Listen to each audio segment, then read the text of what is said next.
Good morning. My name is Malagasy Lisa. Thank you for joining me on my YouTube channel. I'm a 63-year-old, twice divorced, single mom who's a retired computer nerd who decided in 2017 at the age of 60 to join the Peace Corps and move to Madagascar to teach English to a bunch of amazing Malagasy kids and young adults. It was one of the best decisions I've ever made in my life. Yeah, Peace Corps. It was a great way for me to explore the world on somebody else's dime. That was really my main priority. Like, where can I go that I don't have to pay for it? And the Peace Corps answered all that. They take care of they give you a separate passport. I already have my own, but now I have a Peace Corps passport as well. They take care of the visa, your living accommodations, transfers. You get a monthly stipend. The first 3 months they spend just teaching you the language, teaching you how to teach. And then they dump you out in the middle of nowhere and say, bye, see you in a couple of years.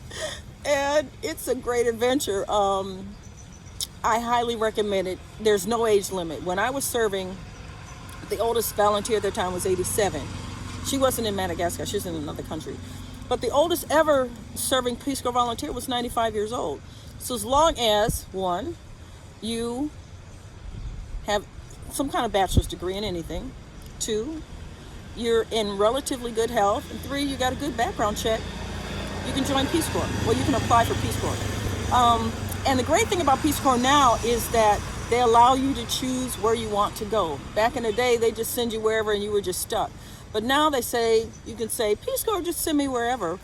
Or I can say, you get three choices. My choices were Madagascar, Madagascar, and Madagascar. So it was easy for them. You want to go to Madagascar? Yeah.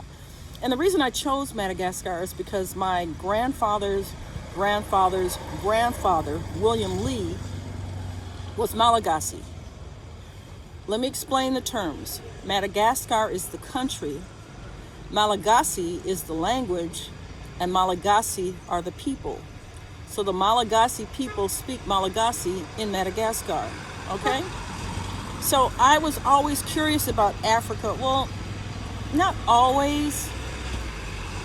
I spent most of my life denying interest in Africa, like a lot of black folks do. You say, oh, I don't like, because I had gone to, when I went to University of Michigan, there are all these Nigerian students there, and they were, Nigerians, we won't even go there. But that left like a bad taste in my mouth. Arrogance, oh my God. And so people say, oh, I'm going to Africa. I'm like, whatever. But for some reason, I think about 5 years ago, the ancestors started doing this. Started tapping on my shoulder saying, Lisa, Lisa. And I started hearing the call. Africa was calling. So I was living in the Bay Area, had been doing computers for 30 years. But as I was getting older, it was getting harder and harder to find jobs paying the kind of money I was used to making during the dot-com boom. And trying to keep my house running, $8,000 a month. It was getting harder and harder to come up with all that money every month, and I was starting to get behind.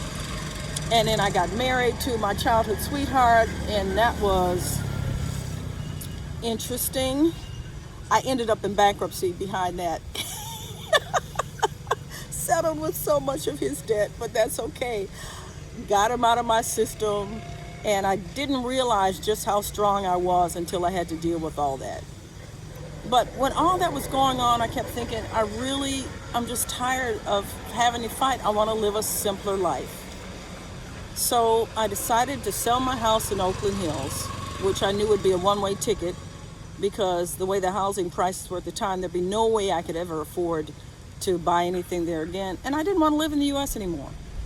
I'd always wanted to live in a country where no one knew me and I didn't know the language. And so when I started doing a search on Google for NGOs operating in Madagascar, I got an alphabetical list. So I just went down the list, A through P.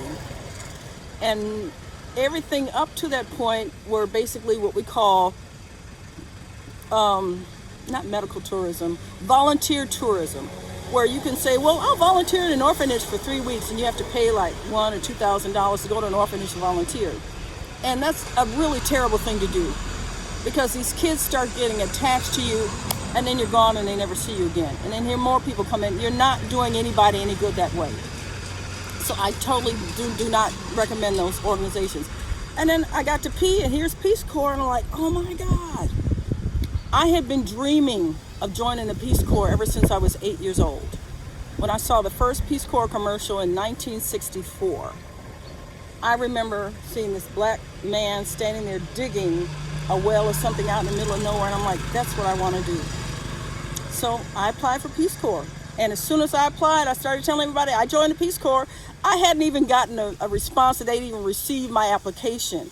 And I didn't know at the time that they only offer this position, only 12% of the people who apply. But I knew I was going. It was a given. So I already started packing. Had sold the house, gave away my BMW. I gave away everything. Sold or gave away, but mostly gave away. I just wanted to be gone, be done, purge. So when Peace Corps said, okay, you're going to Madagascar. And once I finished serving my 2 years, then what do you do with your life now? So that's going to be the topic of future videos, but that just gives you just the background on how I ended up in Madagascar. But as far as why, well, yeah, I was sick of the racism, sick of guns. I'm not a gun person at all. I think it's criminal that in the United States, no matter how many people are murdered in a mass shooting, guns are never held responsible. Guns are never the problem. Guns are always the problem.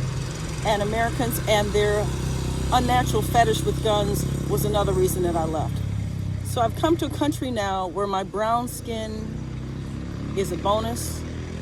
Nobody looks at me and assumes that I'm going to try to rob them or steal. And nobody owns guns but the police. And the police just want to get paid. They're not out hunting black people. They don't get points for shooting people in the back, or walking into their homes when they're laying in bed and murdering them in the bed and then lying about it on a police report, or putting a knee on someone's neck for 8 minutes and watching them slowly die. You'll never see that in Madagascar. The most you'll see is you may get pulled over by the cop and he just wants a little bit of a bribe. You give him 1,000 RAR, which is about 35 cents, and he's happy.